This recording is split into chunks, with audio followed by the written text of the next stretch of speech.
Tout a commencé par un selfie, une mère investie d'une mission et 5 ménagères envahissantes.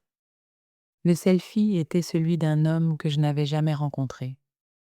Chaque matin, il se prenait en photo depuis le siège conducteur de sa voiture en Californie et l'envoyait à sa mère en Israël. C'était un acte quotidien de dévotion, la preuve qu'il était en bonne santé et heureux. Un jour, elle a partagé sa photo dans un groupe WhatsApp d'amis.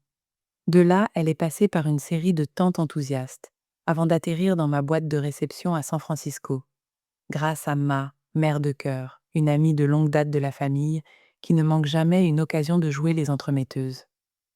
Objet. Il vient d'arriver à SF. Tu veux prendre un verre avec lui? En pièce jointe se trouvait la photo d'un homme d'une trentaine d'années, chauve, rasé de près, avec un large sourire, portant des lunettes aviateurs et une chemise rose soigneusement repassée, un ton trop vif. Il avait l'air de quelqu'un qui faisait des efforts. J'étais intriguée. Pour moi, à 27 ans, les rencontres étaient devenues quelque chose entre un mécanisme de défense et une source d'inspiration pour l'écriture. Je m'étais inscrite sur plusieurs sites qui promettaient de m'aider à trouver le bon. Et je documentais mes désastres romantiques sur un blog intitulé Not Right. Bien sûr, me suis-je dit, j'irai prendre un verre avec lui. Qu'est-ce que j'avais à perdre? Même les mauvais rendez-vous avaient de la valeur. Au pire, ce serait du nouveau contenu pour mon blog. Lors de notre premier rendez-vous, nous avons partagé de la burrata, des histoires de famille gênantes et des sourires complices. J'aimais son assurance. Il aimait mon sarcasme. Il m'a envoyé un SMS avant même que je sois rentrée dans mon appartement. Une douce confirmation que le courant était passé. Le deuxième rendez-vous a eu lieu 2 jours plus tard. Il m'a invité à la fête d'anniversaire d'un ami, où j'ai pu rencontrer et échanger avec son cercle d'amis intimes. Lors de notre troisième rendez-vous, nous nous sommes promenés après le dîner. Et c'est entre un rire partagé et le moment où il a passé son bras autour de mon épaule qu'il a dit, avec désinvolture, « Et je veux juste être tout à fait transparent.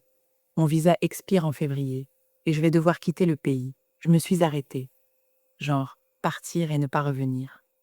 Nous nous connaissions depuis seulement 2 semaines. J'avais prévu de voyager au Népal pendant la majeure partie du mois de janvier, ce qui signifiait que nous avions 7 semaines pour comprendre ce que c'était, ou ce que ce n'était pas. Soudain, chaque mot, chaque geste et chaque conversation se heurtaient à une date limite que je n'avais pas demandée. Nous avions tous les deux déjà vécu des relations à distance et n'avions pas envie de recommencer. Il n'était pas porté sur le téléphone, et je n'étais pas douée pour l'attente. Nous ne voulions pas déménager à l'étranger ni planifier un avenir dans lequel nous ne pourrions pas tous deux nous investir pleinement. La réalité s'est imposée. Soit nous nous engagions l'un envers l'autre, soit nous laissions tomber. Que se passe-t-il lorsque des mères juives indiscrètes vous organisent un rendez-vous à l'aveugle? Des appels quotidiens venant de partout. Est-ce que vous tombez amoureux? Dans combien de temps vont-ils l'expulser? Qu'est-ce que tu vas faire? Nous n'avions même pas encore eu de conversation sur le sérieux de notre relation, que déjà, les gens parlaient de visa et de mariage. Nous avons décidé d'essayer de garder les choses normales et de ne pas nous concentrer sur l'avenir. Mais c'était presque impossible. Mon esprit s'emballait en imaginant les scénarios possibles, il part. Et je le regrette pour toujours. Nous nous marions. Et je le regrette encore plus tôt. Ou, contre toute attente, nous vivons notre propre. Ils vécurent heureux. J'avais toujours pensé que je saurais en un éclair quand j'aurais trouvé la personne avec qui je voulais me marier. Mon instinct me criant. C'est lui. Mais avec lui, je ne ressentais pas cette clarté. À un moment, il était l'âme de la fête, un charmeur. Et j'étais captivée par ses récits de voyage et ses difficultés d'immigration. Et l'instant d'après, il était trop péremptoire et têtu. Et je voulais qu'il s'en aille avec son ego. Vers la 5e semaine, j'ai commencé à le tester, traitant chaque jour comme une mini-expérience. Je voulais des indices, une idée de la façon dont tout cela pourrait se terminer. J'ai commencé doucement, en commandant quelque chose que je savais ne pas aimer pour voir s'il proposerait d'échanger. Il n'a pas hésité.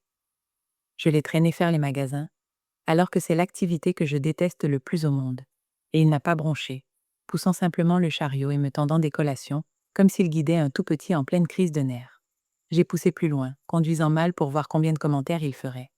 Et j'ai fini par devoir le surnommer petit assistant, après qu'il a fièrement déclaré m'avoir sauvé d'écraser un piéton et de percuter un camion de pompiers garé.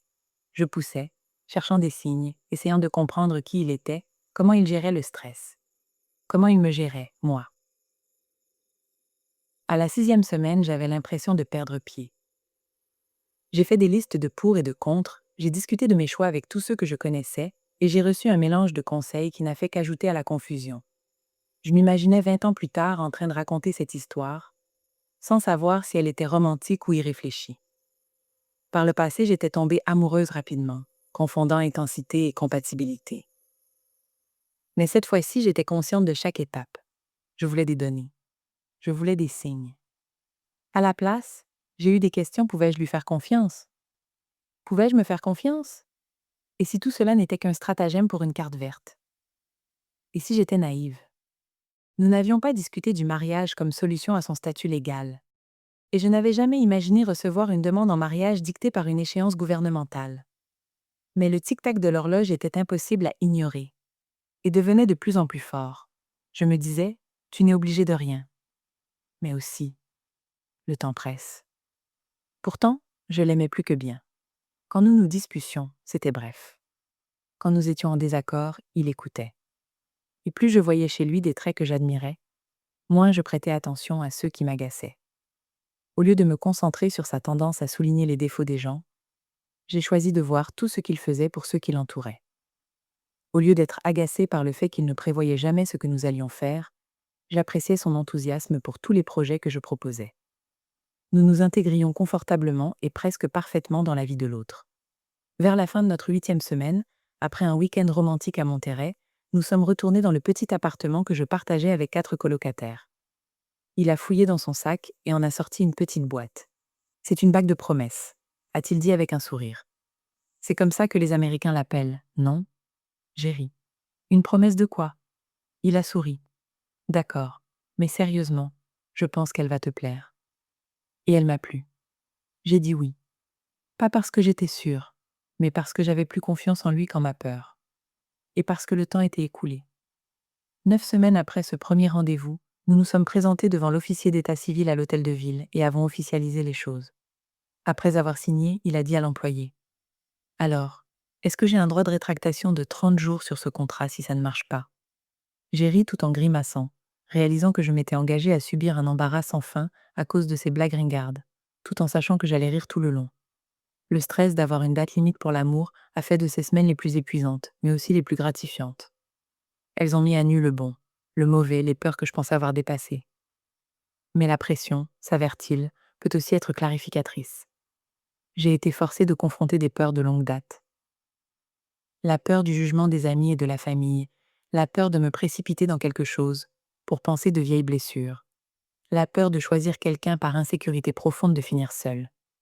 Maintenant, je crois qu'un peu de pression supplémentaire peut être le catalyseur nécessaire pour prendre les grandes décisions de nos vies. Nous nous sommes mariés non pas parce que nous étions parfaits l'un pour l'autre, mais parce que la vie n'attend pas que vous soyez prêts. 9 semaines n'auraient jamais suffi pour se sentir certaine au sujet de cet homme au sourire franc et à la personnalité originale. 12 ans et 3 enfants plus tard, je n'écris plus d'histoires sur des rendez-vous ratés. J'écris sur les doutes liés à la parentalité, sur la grâce désordonnée, les victoires silencieuses, et le genre d'amour qui grandit après le saut, quand se choisir l'un l'autre devient la vie que l'on construit.